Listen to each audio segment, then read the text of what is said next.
administrator of FAA's Office of Commercial Space Transportation. NASA and the FAA recently signed a Memorandum of Understanding outlining how the two agencies will work together to ensure the safety of commercial human spaceflights. But not all human spaceflights in the future will have NASA as a customer. Dr. Nield will address how we can ensure maximum safety while providing a commercially viable regulatory environment. Please welcome Dr. George Nield.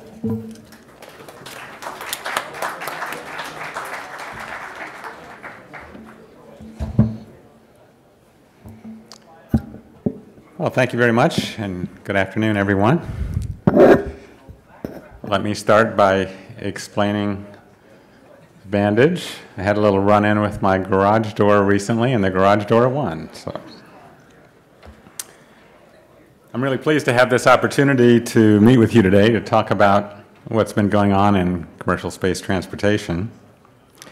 This has been a tough month for the aerospace community.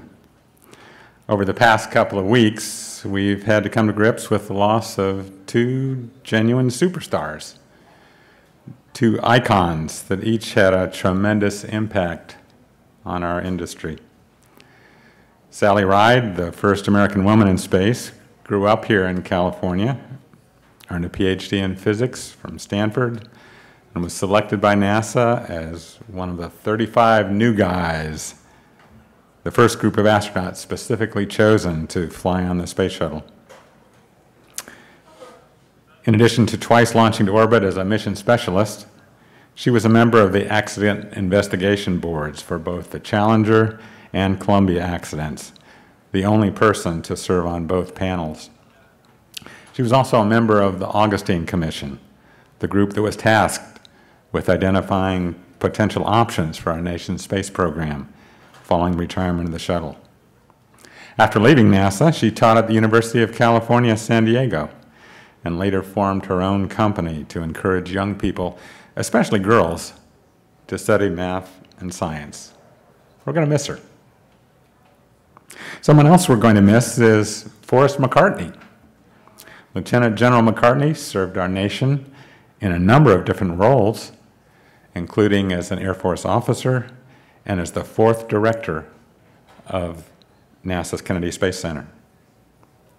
Some of his assignments while in the Air Force included working at the Satellite Control Facility just up the road in Sunnyvale, playing key roles in the Titan III and MX missile programs, and serving as the Director of Range Engineering at the Eastern Test Range. He also served as the Commander of Space Division at Los Angeles Air Force Station.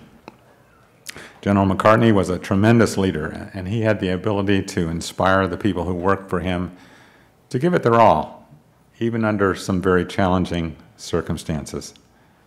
He was also a master at managing risk, recognizing that spaceflight is inherently risky, but never taking unnecessary chances when it came to ensuring mission success or guaranteeing public safety. There was one other person who recently left us all too soon, and that was Stephen Covey, the well-known author and business consultant. Covey had a doctorate from Brigham Young University and an MBA from Harvard. He wrote a number of bestsellers, including The 7 Habits of Highly Effective People, which is one of my favorite business books. According to Covey, one of the keys to success involves trying to change the existing paradigm in a particular situation by helping those involved to see things in a different way. Actually, it seems to me that that may be one of the key ingredients to enabling our nation's space program to be successful, or as successful as we all want it to be in the future. This year marks the 50th anniversary of the flight of John Glenn, the first American to orbit the Earth. During those 50 years, we've had some remarkable triumphs and some heart-wrenching tragedies. But most of the time, our basic way of doing business in space has remained pretty much unchanged, with the government calling the shots and with industry being part of the team, but clearly in a supporting role. today, we stand at the threshold of a new era in space, one in which private industry has the potential to really take the lead when it comes to transportation to and from low Earth orbit and for suborbital space flights. Now, it's not yet evident whether the new approach will be successful, but it certainly represents a very different paradigm. I think it's fair to say that not everyone is comfortable with the change in direction. For the skeptics, I think it's important to be clear about whether their issue has to do with using different rockets, having different companies involved, or just implementing different acquisition strategies and contract types. As you know, a couple of months ago, SpaceX successfully demonstrated the capability to deliver cargo to the International Space Station as part of the Commercial Orbital Transportation Services, or COTS, program. I should note that both the launch of the Falcon 9 and the reentry of the Dragon spacecraft were licensed by the FAA. This fall, SpaceX will begin flying regular cargo resupply missions to the ISS several times per year. Orbital Sciences Corporation is not far behind with its efforts, and they hope to demonstrate their new vehicles with launches from the Mid-Atlantic Regional Spaceport later on this year. What about human spaceflight? Well, with the retirement of the shuttle, right now we're dependent on the Russians to take our astronauts to and from the ISS at a cost of over $60 million per seat. American industry thinks it's ready to step up to the plate. And NASA is currently smack dab in the middle of the selection process for the Commercial Crew Integrated Capability, or CCICAP program, with the goal of providing safe, reliable, and cost-effective transportation to low Earth orbit. NASA hopes to be able to announce the winning teams very soon, either later on this month or perhaps in August.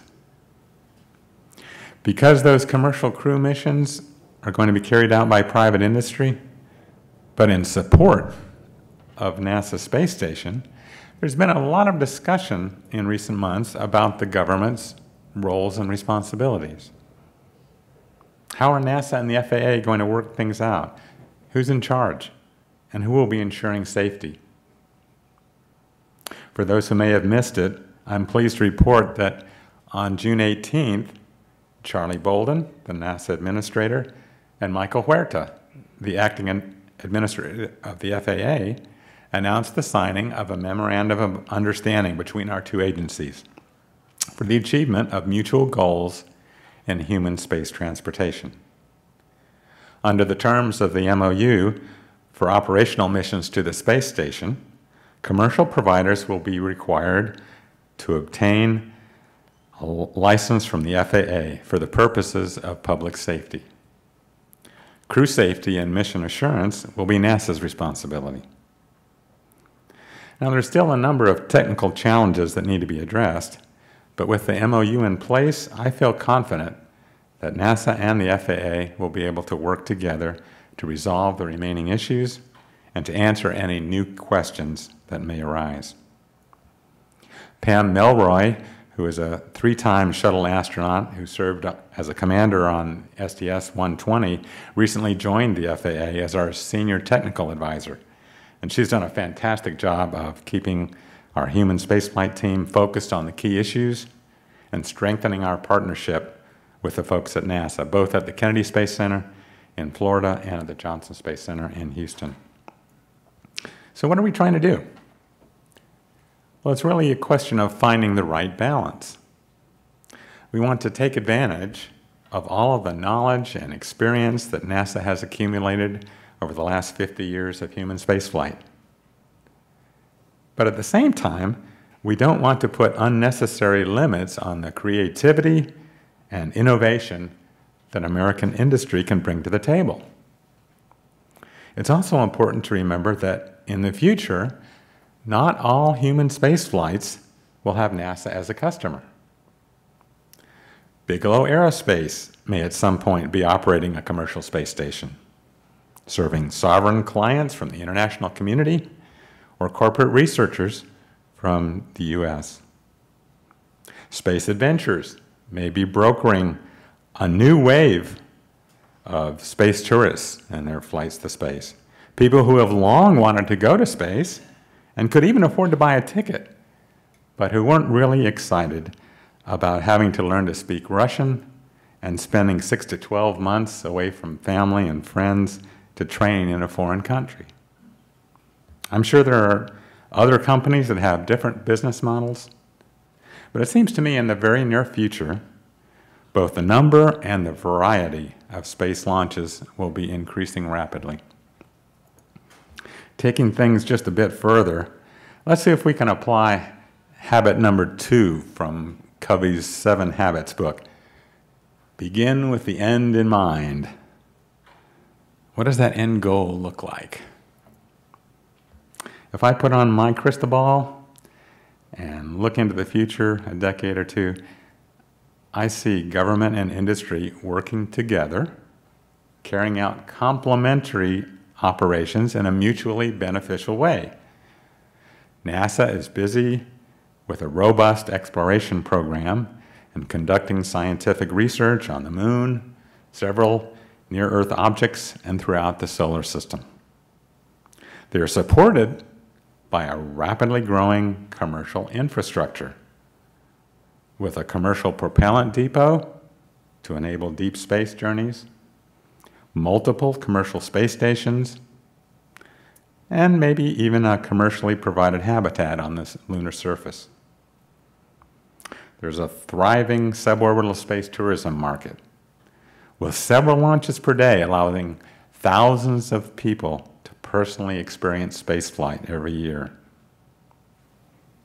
Based on the research and technology development programs that the government has helped to fund, we will be seeing the start of point-to-point transportation through space, enabling rapid movement of both people and high-value cargo across the oceans and between continents. Today, we have 8 licensed spaceports.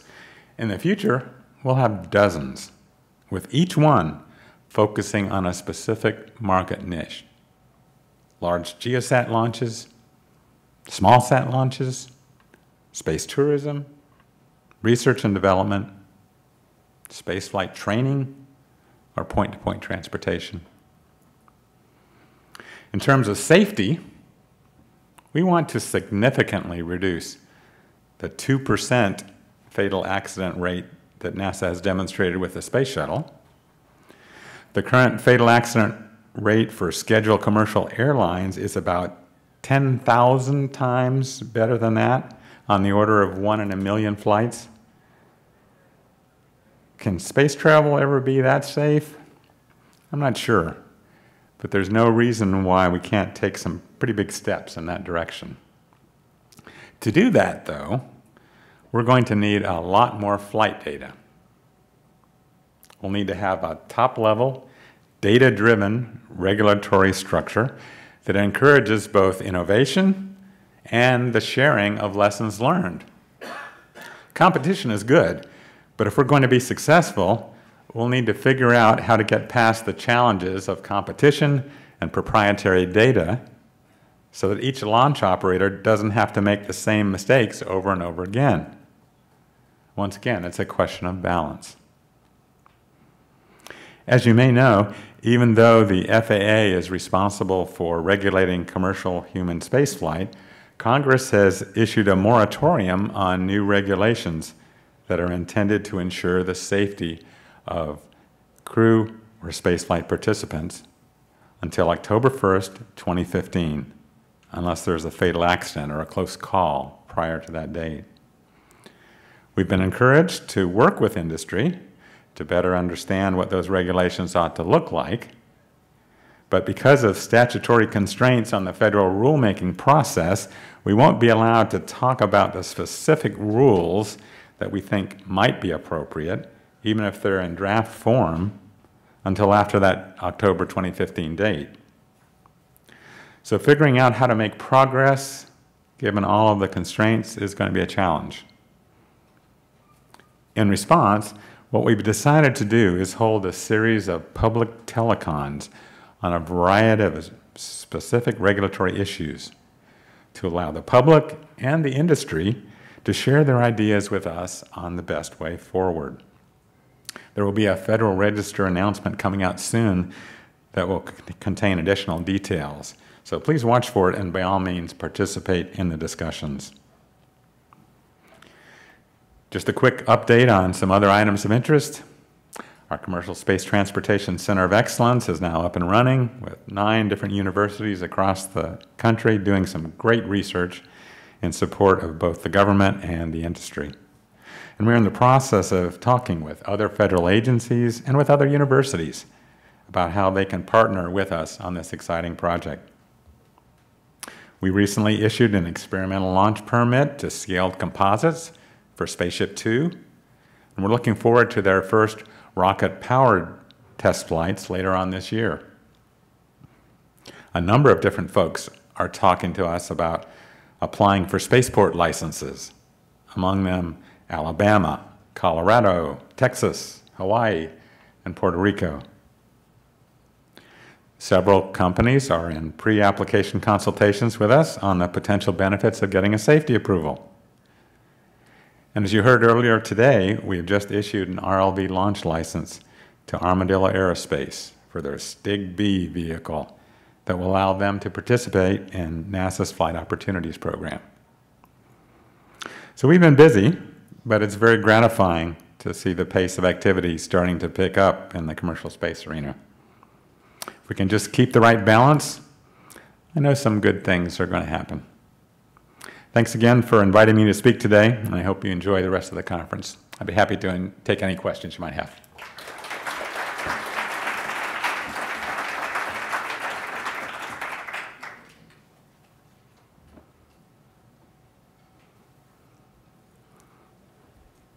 Okay, Charles? Yeah, it's been said that... It's on. Okay. It's been said in the past that economics is an experiment done where you can't try it over again. Whatever you do, it happens to the public, and it has a measurable effect on the economy.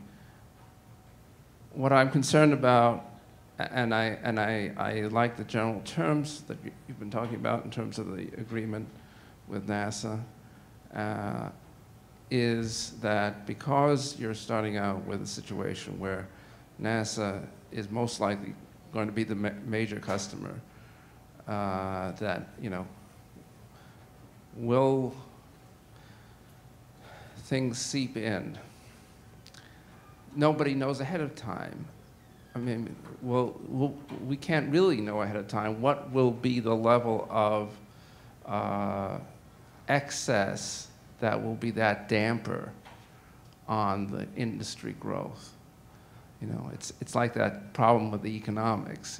What economic policy is it that will be precisely right? What level of interest rates and so forth.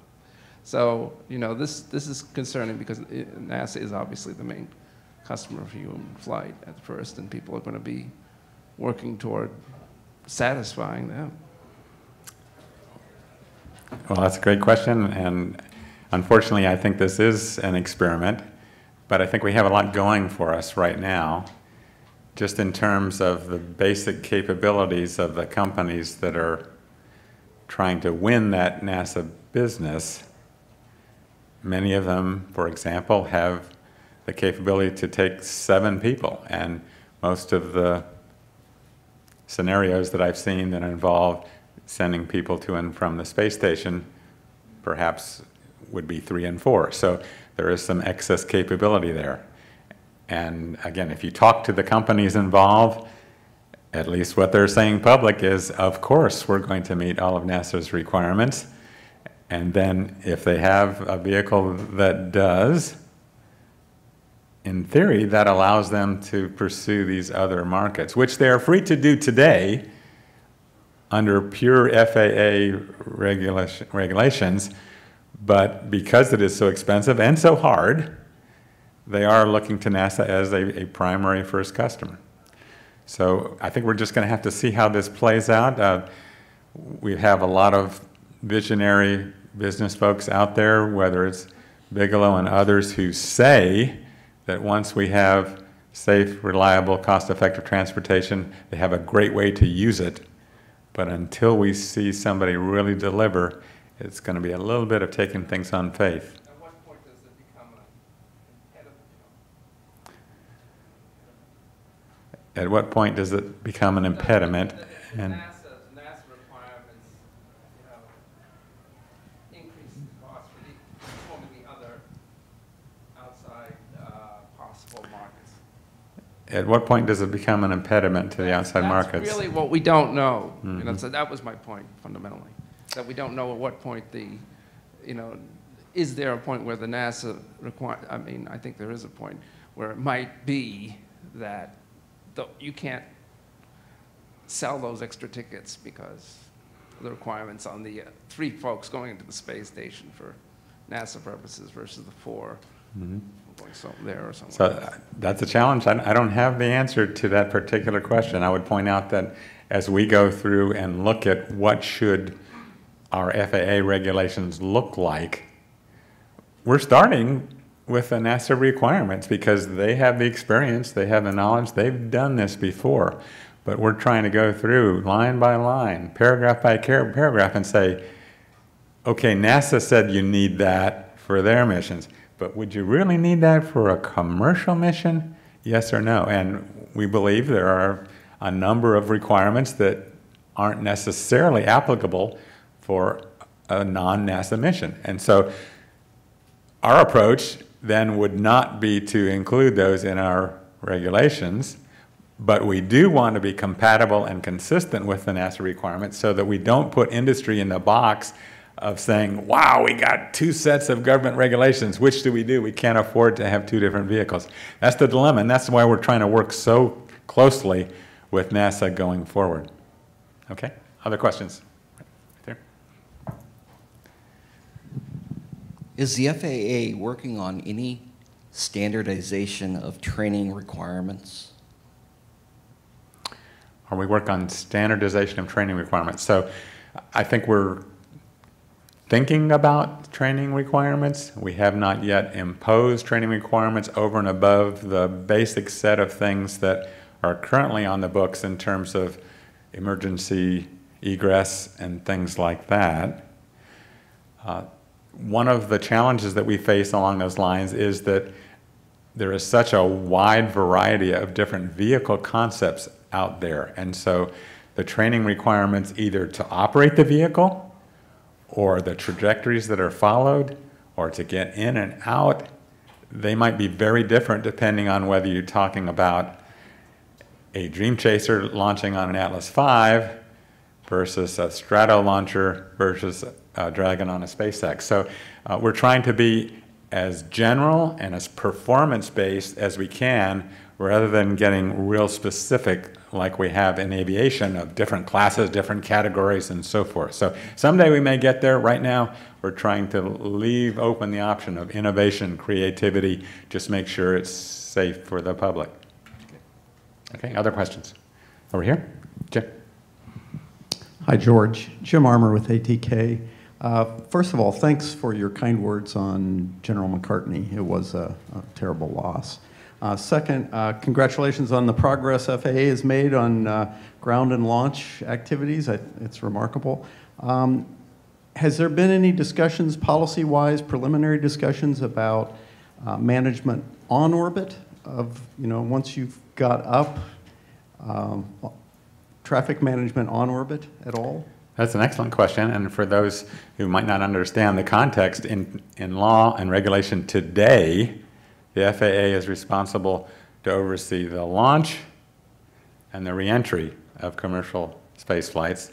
There is no government agency at all that has been designated to have that responsibility on orbit. Some agencies have some duties, the FCC for communications and so forth, and NOAA for Earth observations, but no one's really in charge of the overall transportation or the safety on orbit. So why in the world would it be that way? Think back through how we got into this position. The primary mission objective for the FAA was public safety, the uninvolved public on the ground, and when and where could they get hurt? During the launch and during their entry. That makes sense. Whatever people are doing on orbit shouldn't matter because nobody could get hurt. Well, that was fine for then. Today, we have a different environment. We have many national resources, expensive and important, on orbit today, the space station and many others. We don't want anything bad to happen to them. We've got people traveling to the space station, and we'll soon have commercial rides to orbit, and perhaps it's important and appropriate to have government oversight on those parts too. So we've begun some discussions with other agencies about whether it's appropriate for some government agency to have responsibilities for the on-orbit section, and it's not unanimous, but I think we're making progress in dealing with that issues, and I wouldn't be surprised to see some proposals come through in the near future. Okay, time for one more, yes? George, will there be, just one second. will there be industry engagement on that process as well? Will there be industry engagement? Yes, there will. Again, on regulations in general, we follow the federal rulemaking process, and so there's the development of the proposed rule. We then publish that. We ask for comments.